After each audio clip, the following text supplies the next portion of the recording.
Cirrhosis মানে লোকে ভাবে মৃত্যু, তা কিন্তু নয়। সিরোসিসের আবার দুটো স্টেজ রয়েছে।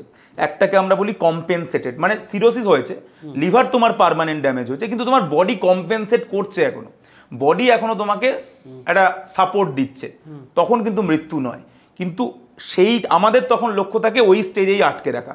কিন্তু সেখান থেকে যদি ডিকম্পেনসেটেড জায়গায় চলে যায়, যেখানে আর কিছু করা যাচ্ছে না, তখনই তোমার এবার পেট ফুলে যাবে, অ্যাসাইটিস হবে, তোমার লিভার কাজ করা বন্ধ করে দেবে এবং নানাবিধ জিনিস হবে, ইনফেকশন হবে এবং আলটিমেটলি মৃত্যু হবে। না, তুমি আগে আগে আমাকে বলো, আমাদের একটা কনসেপ্ট হচ্ছে লিভার নিজেই নিজেকে ঠিক করে, মানে রিজেনারেট করে।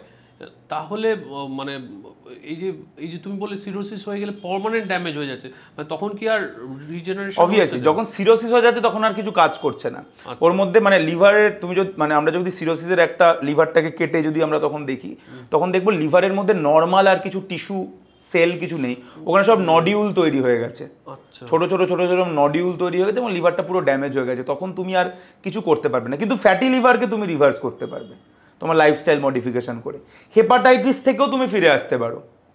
কিন্তু সিরোসিসেও কেউ যদি সিরোসিসেও চলে যায়, তার রিপোর্টে লেখা রইল সিরোসিস, সে ভাবছে তার জীবন শেষ। না, সিরোসিস মানেই কিন্তু মৃত্যু না। আমি আবারও বলছি, সিরোসিস যদি হয়েও যায় তাহলে তখন আমার লক্ষ্য থাকবে যে এটা যেন ওই কম্পেনসেটেড জায়গাতেই থাকে, সেখান থেকে যেন ডিকম্পেনসেটেড না হয়ে যায়।